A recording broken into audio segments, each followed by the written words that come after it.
Թար լճի հարակից բարձունքում միասնական ծնկաչոք աղոթքից հետո առաջին ձյունն է տեղացել։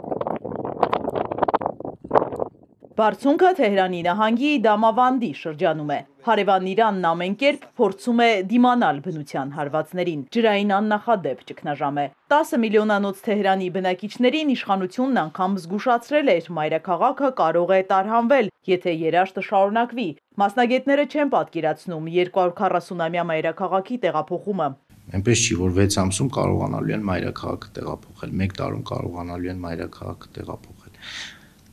Պետական ենթակառուցվածքները, նախարարություններ կլինեն, դրանց հարակից տարբեր հաստատություններ կլինեն եւ այլ։ Դրանց տեղափոխելուց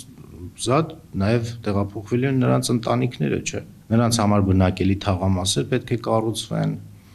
կրթական հաստատություններ, մշակութային հաստատություններ պետք է կառուցվեն։ Իրանի կառավարության խոսնակը եւս Թեհրանը դատարկել է գործնականում անհնար է որակել, ասել է նախագահի հայտարարությունը սթափեցնող նշանակություն ունի։ Տեղումների քանակն ավելի քան 90%-ով նվազել է նախորդ տարվա համեմատ։ Դեռ 3 տարի առաջ էր Թեհրանի ջրի սպառման ծավալը հատել սահմանված չափաբաժինը։ 3 միլիոն խորանարդ մետրի փոխարեն հասել էր 3,8 միլիոնի։ Միայն տեղումների պակասը չէ Իրանը այս վիճակին հասցրել։ Փորձագետներն են վստահեցնում տասնամյակներ շարունակ ոլորտը սխալ են կառավարում ու վատնում ռեսուրսները։ Ձմեռվա ամենացուրտ ժամանակ էլ տանը իրենք պետք է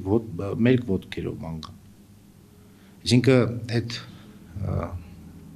էներգախնայողության, ջրախնայողության որպես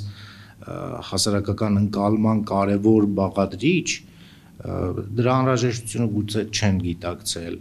Ըստ հաշվարկների քաղաքը սնուցող ջրամբարները շատ կարճ կբավարարեն բնակիչների կարիքները։ Մի քանիսն այս պահին լցված են ընդամենը 8, որոշ դեպքերում 3%-ով։ Իշխանությունը քաղաքացիներին կոչ է անում ջրի պաշարներ կուտակել։ Բնությանը դիմակայելու տարբեր վարկածներ են քննարկում։